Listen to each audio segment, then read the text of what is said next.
It started with a friend of mine who's been so encouraging. He said, listen, you do something with your shows and you better share that with the younger generation. That was about 7-8 years ago. And he arranged my first visit to a school hall. And I went there only with my cello, nothing else.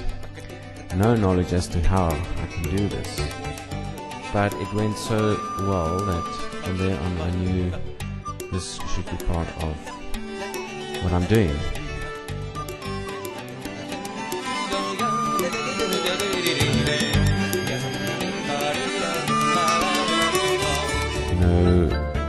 Going into the dark, because that to me is the essence of creativity.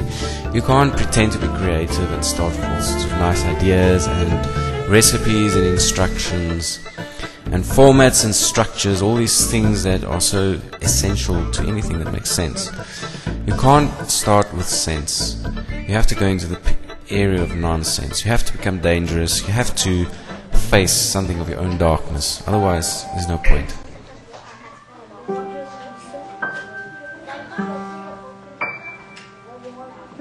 What I'll do is to get the participants to the point that they experience something, and not just experience, but do something of that let go and fall. And what I do is to provide a relatively safe environment for that to happen.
So a lot of these exercises that is happening in a workshop like this, it's not planned.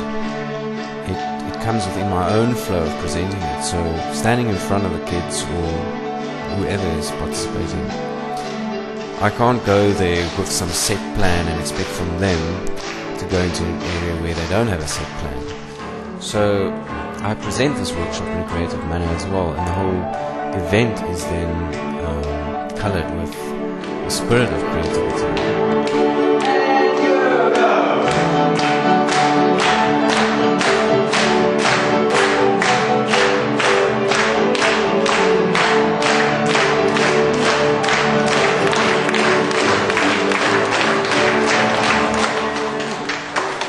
Often they, especially with the cello, which is quite a specialized instrument, they have trouble finding any sort of sound. But I help them along by playing along with them rather than trying to direct them. I just play along with them and just strengthen the spirit of exploration and discovery.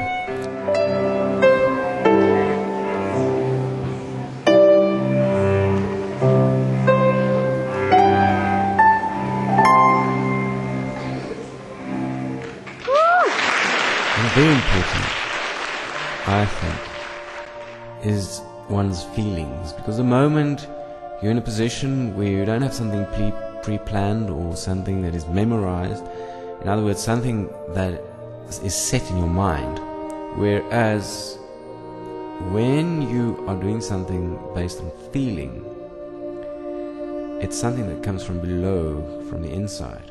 Feeling is like water, it's flowing.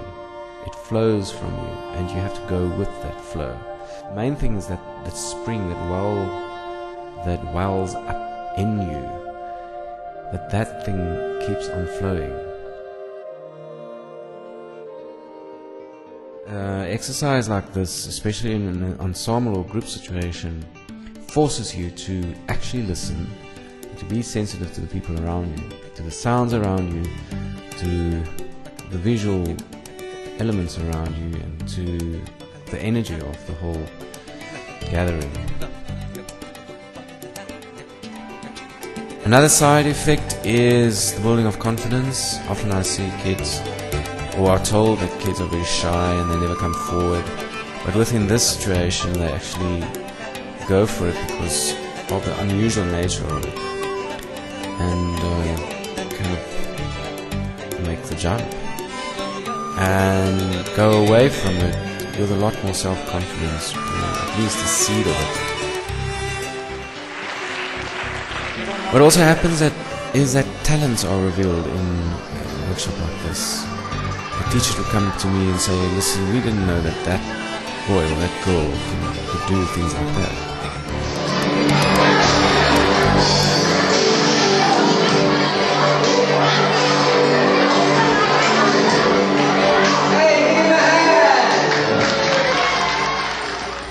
When people talk about creativity, often people would say creativity means to be an artist, or creativity means to be good at something.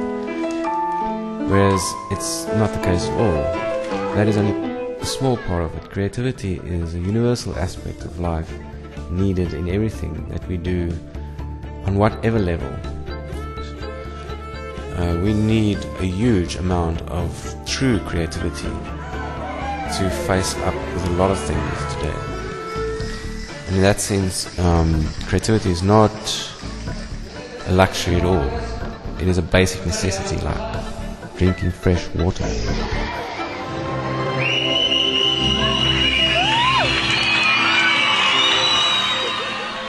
Yeah, I'd like to add that myself, I do learn a lot doing these workshops. A lot from people and about creativity itself, and also about my own skills in expressing my feelings and knowledge.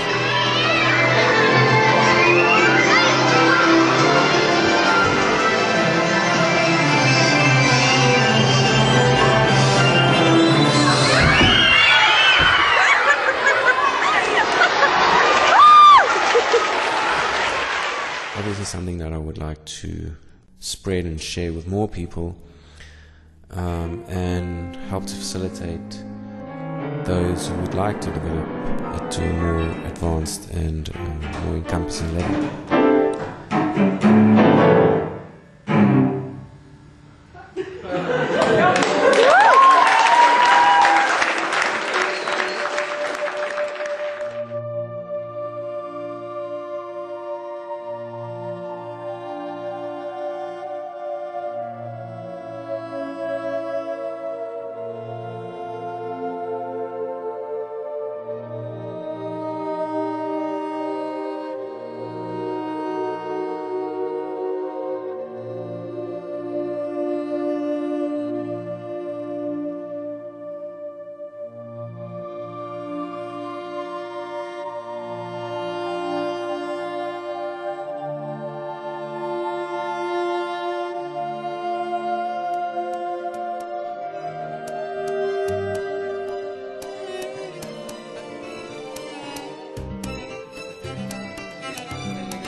Jump, jump, jump, jump.